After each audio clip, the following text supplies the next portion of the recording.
I'm so glad you're here with me tonight.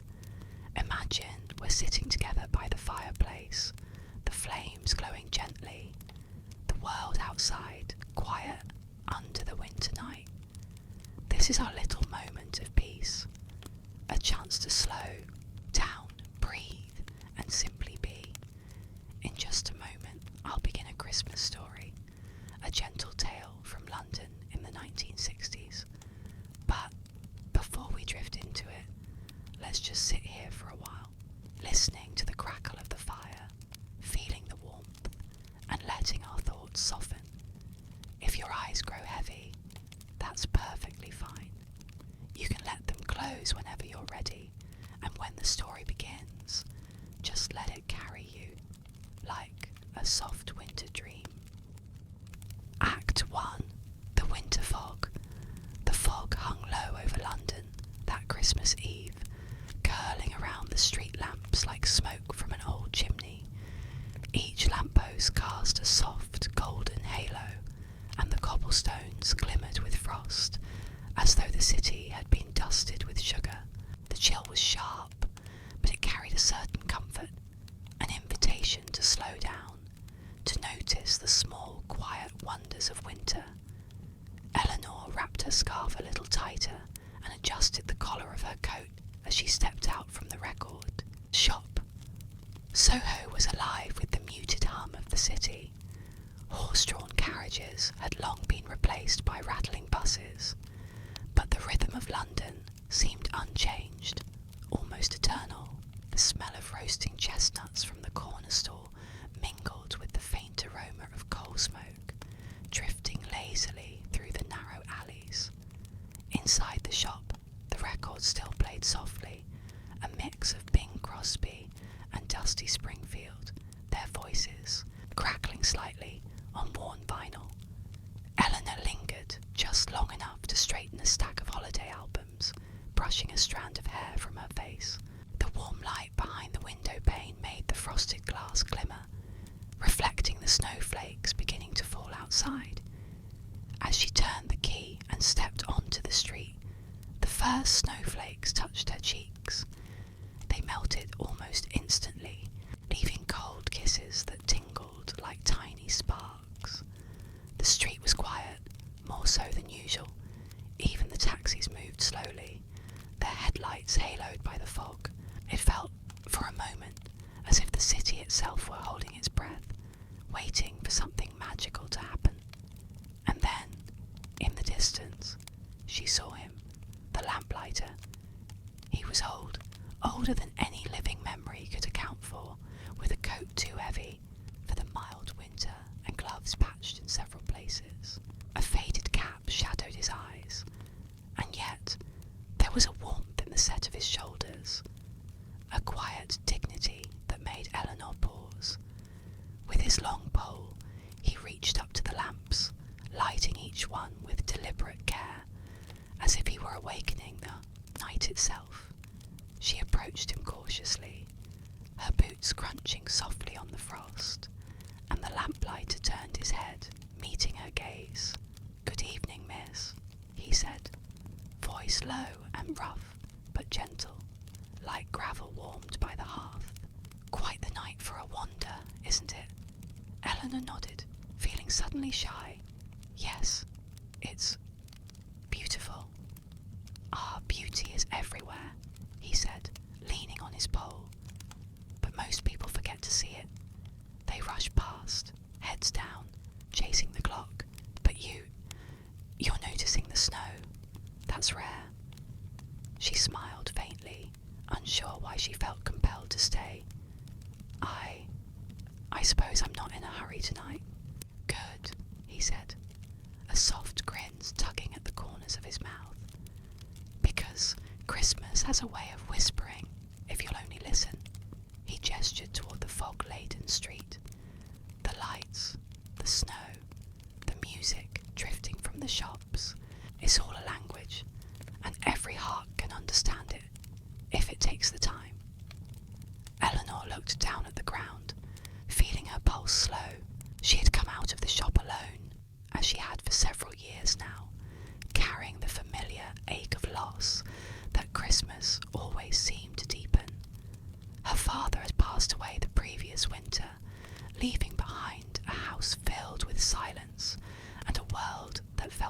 miles smaller. But tonight, standing in the glow of the lamplighter's lamps, she felt a flicker, a warmth she hadn't realised she was missing. The lamplighter continued lighting each lamp along the street. "You see," he murmured, "even in the darkest winter, light finds a way. It always does." Eleanor shivered, but not from the cold. The words resonated deep in her chest. For a moment, she felt that perhaps she wasn't quite as alone as she thought. They walked together, not speaking, through the gently falling snow. The sound of their footsteps was muffled, and for the first time in weeks, Eleanor felt the city slow down around her. Shop windows glowed with wreaths and tinsel, and a street musician played a quiet tune on his accordion, each note soft and drifting through the fog. A little girl ran past, laughing, a red mitten dangling from her tiny hand. Eleanor watched her disappear into the night and realised that Christmas was alive everywhere, in small gestures, in moments too fleeting to notice if one hurried. Finally, they reached a small bridge overlooking the Thames. The river was silvered in the moonlight, smooth and reflective, the fog curling over it like a ribbon. The lamplighter paused, leaning on his pole once more. "Every year," he whispered, "we forget the simplest truth. Christmas isn't only about gifts or feasts. It's about the light we carry inside, even when the nights are longest." Eleanor nodded slowly. She could feel it, the quiet pulse of hope, the whisper of something gentle and enduring. And in that foggy London night, beneath the glow of the lamplighter's lanterns, she realised that perhaps this Christmas might be different. Perhaps, just perhaps, she was ready to let a little light in. Act 2. A Stranger's Tune. The fog lingered over London as Eleanor stepped away from the lamplighter's glow, her boots crunching softly on frost-kissed cobblestones. The streets were quieter now, save for the distant murmur of a late bus and the occasional carriage of carol singers, their voices drifting like fragile threads through the winter night. She wandered aimlessly, drawn by the faint hum of music echoing from a narrow alley. The sound was delicate, almost hesitant, but it had a warmth that cut through the chill. Eleanor followed it, curiosity guiding her steps, until she reached a small railway arch where a lone figure sat hunched over a guitar. He was young, with hair the colour of chestnut and eyes that reflected the amber glow of the nearby streetlight. His coat was worn, patched at the elbows, and frost clung to the edges, yet he played as if the cold did not exist. The music was soft, gentle, an intimate lullaby for the sleeping city. Eleanor paused, listening. The notes drifted up, mingling with the fog, curling around her like smoke from a hearth. When he looked up, their eyes met, and he smiled. A small, tentative smile that seemed to carry the weight of lonely journeys and long nights spent under lamplit skies. "Hello," Eleanor said softly, almost afraid to disturb the spell. "Evening," he replied, his voice low and melodic, as if it were part of the music itself. "Cold night, isn't it?" "Yes," she whispered, hugging her scarf tighter. "But your music is beautiful." "Thanks," he said, leaning back against the arch. "I play for nights like this, quiet nights, nights where someone might just need a little warmth in their heart." Eleanor hesitated. Then, for reasons she couldn't explain, she knelt beside him. I think I do." He offered her a small flask of tea, steam rising into the fog. She took it with trembling hands, the warmth seeping through her gloves and spreading to her fingers, then her chest. They sipped in silence, the fog wrapping them in a private cocooned world apart from the bustling city beyond the alley. "I'm Daniel," he said after a while, his breath visible in the cold air. "Eleanor," she replied. They spoke quietly, sharing little details. The best record shops in Soho, favourite spots for roasted chestnuts, memories of Christmases past. Daniel told her about Liverpool, about streets full of music and hope, of busking, under bridges when the nights were bitter, but the stars stubbornly hung above. Eleanor spoke cautiously of her father, of the silence left in his absence, and of her longing for something she could not name. The night deepened. Fog thickened around, the street lamps softening the edges of buildings, muting the world outside. They walked together, following the glow of shop windows and the gentle hum of carolers, their footsteps barely audible on the frost-covered stones. Covent Garden was a wonderland. Stalls were decked with holly and twinkling lights. Candles flickered in lanterns, and the scent of roasted chestnuts mingled with warm pastries. Daniel paused to hand Eleanor a chestnut still warm from the fire, and she laughed softly, the sound almost swallowed by the mist. "London changes at Christmas," Daniel whispered. "It's as if the city remembers how to breathe, how to hope. You just have to pay attention." They wandered down to Piccadilly Circus, where neon signs shimmered through the haze, reflecting in puddles that had frozen overnight. A lone accordionist played a gentle tune, and the notes bounced softly off. The fog. Eleanor and Daniel stood quietly, letting the music surround them, letting it fill the spaces in their hearts, left by years of loneliness and quiet longing. "Do you play often?" Eleanor asked, her voice barely audible. "Everywhere," Daniel said, "on bridges, in alleys, in stations. I play for anyone who needs a song, even if they don't know it yet." For a moment, Eleanor imagined herself as one of those listeners, hidden in a warm corner of the city, a cup of tea in hand, soothed by the simple sound of a guitar and the kindness of a stranger. They paused on a small bridge overlooking the Thames. The water gleamed silver beneath the fog. Lights of the city reflected in ripples that shimmered like stars caught in glass. Daniel strummed a few quiet chords, and Eleanor felt the music wrap around her like a blanket, soft and protective. "You know," he whispered, "music is the closest thing to magic I've ever found. It binds people together, even strangers, even when they're worlds apart. Tonight, maybe we're exactly where we're supposed to be." Eleanor nodded slowly, feeling the warmth of the tea, the music, and the stranger's quiet presence, feeling something long dormant in her chest. For the first time in weeks, she allowed herself to hope. The fog shifted. Somewhere in the distance, a clock tower struck 11. Eleanor looked at Daniel and smiled, softly, almost shyly. "I'm glad I met you," she whispered.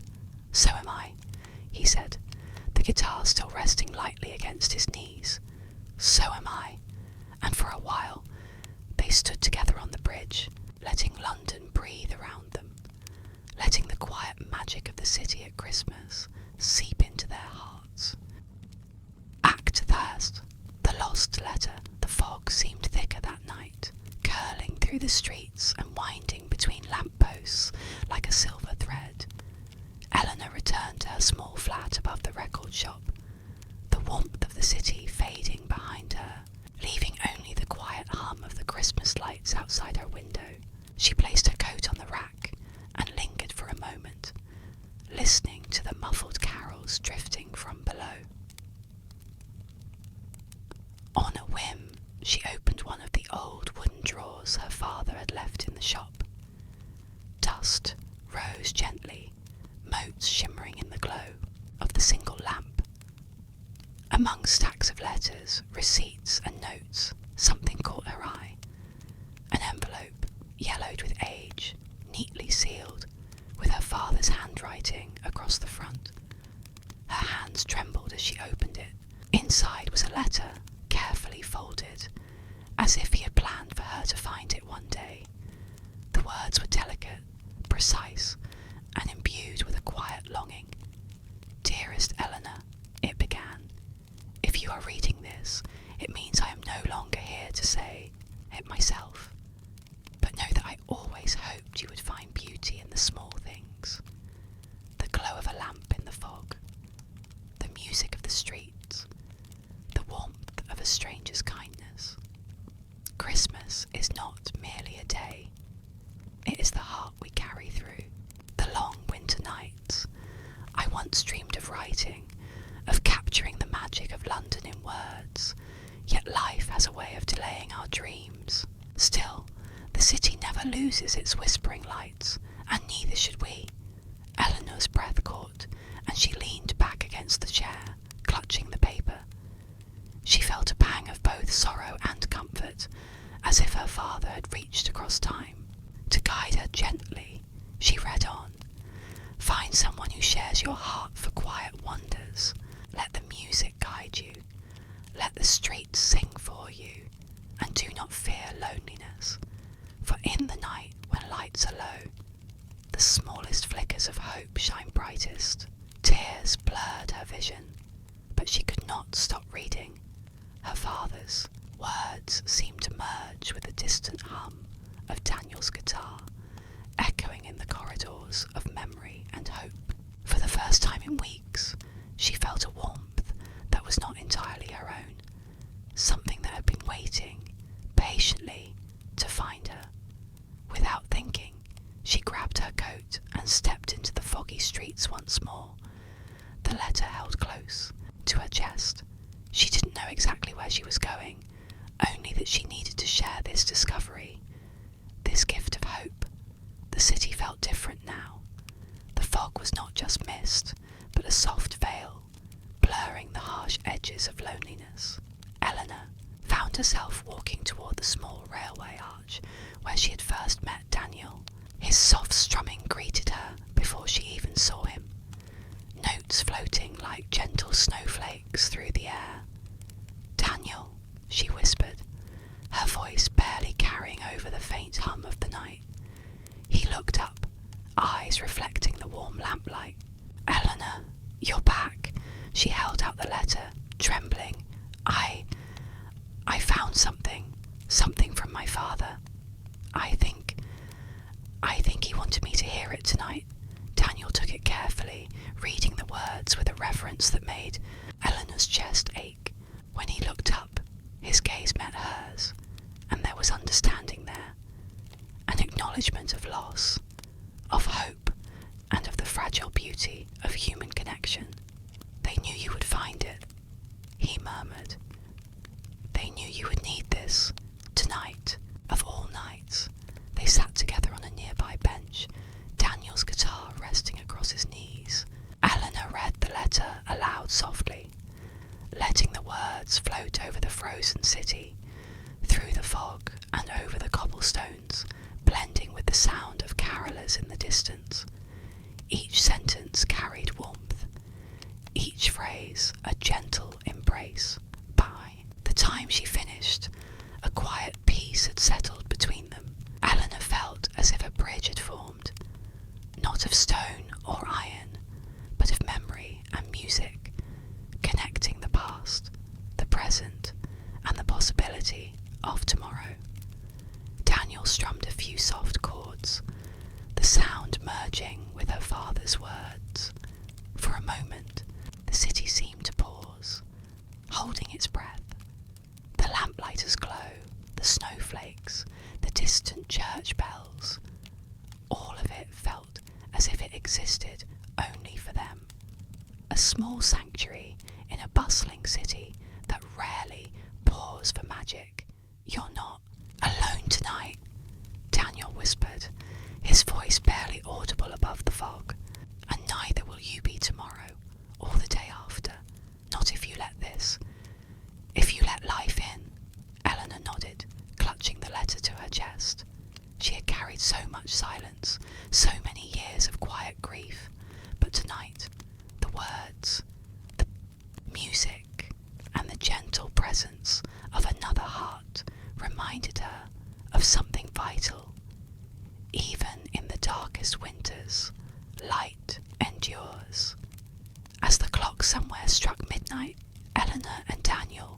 rose from the bench, moving slowly through the fog, the music, and the letter lingering between them like a secret promise.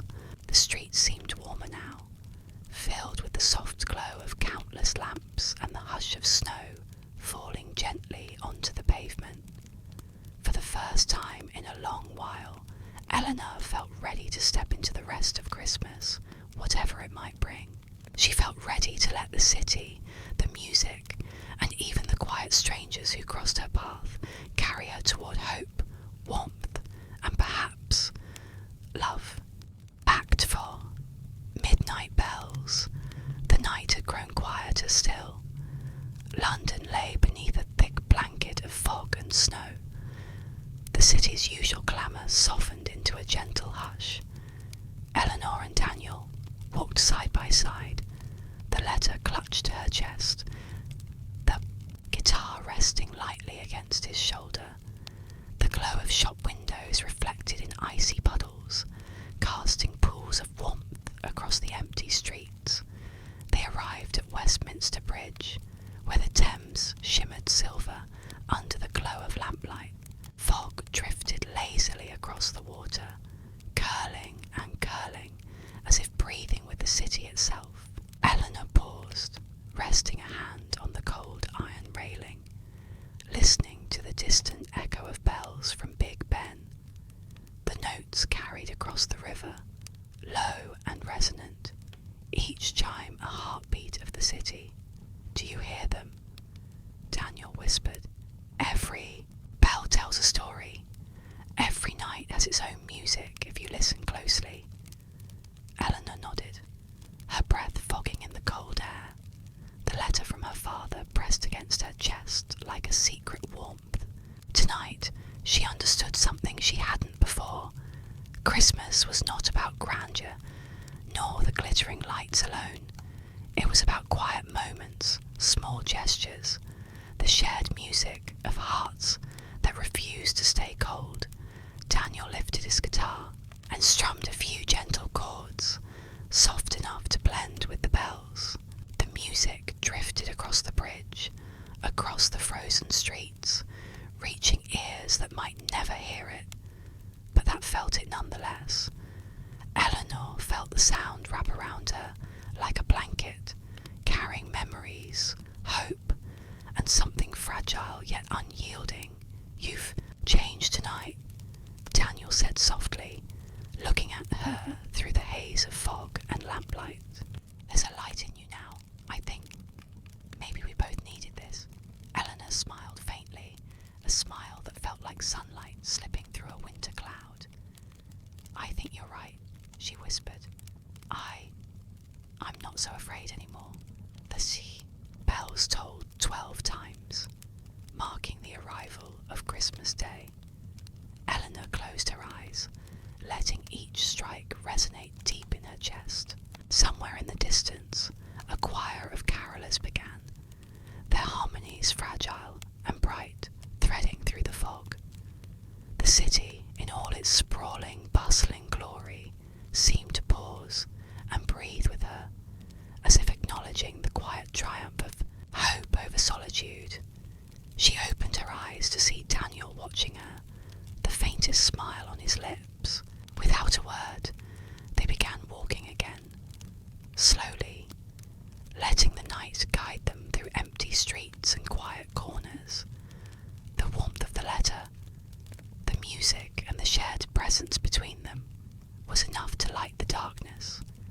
Then, from somewheres behind them, Eleanor caught sight of a familiar figure, the lamplighter, moving through the fog as if he had always been part of the night. His lantern glowed faintly, illuminating the path ahead. He nodded once, tipping his cap, and in a voice as soft as the drifting snow, he said, "Remember, child, the light you carry now will never go out." Before Eleanor could speak, he vanished into the mist, leaving only the quiet glow of the city and the steady rhythm of bells ringing through the night. Eleanor and Daniel reached a small square where a single Christmas tree stood in the centre, its lights twinkling through the haze. Children laughed quietly, and couples strolled with hands intertwined, their voices carried softly on the fog. Eleanor felt a deep, peaceful warmth in her chest. For the first time in years, she felt that she belonged, not only to the city, but to the quiet, invisible threads of connection that Christmas wove between strangers, friends, and family alike. Daniel strummed one final chord, gentle and lingering.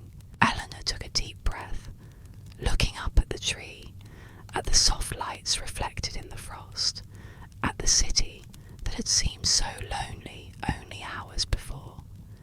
She felt a quiet promise settle over her, a knowledge that she could carry the light forward, even when the nights were long and cold.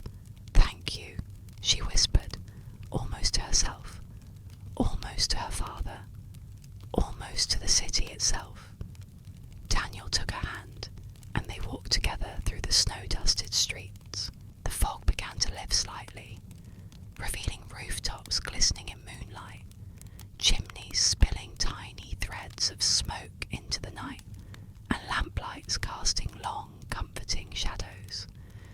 Christmas Day had arrived, soft, quiet, and full of promise, and somewhere in the distance, the faint glow of a lamplighter's lantern lingered, a gentle reminder that even in the darkest winters, even in the loneliest streets, light endured, and it could be found in the smallest of gestures, in the music that binds hearts, and in the quiet love that whispers always through London's fog. Eleanor smiled. Tonight she had found it, and she would carry it with her, always.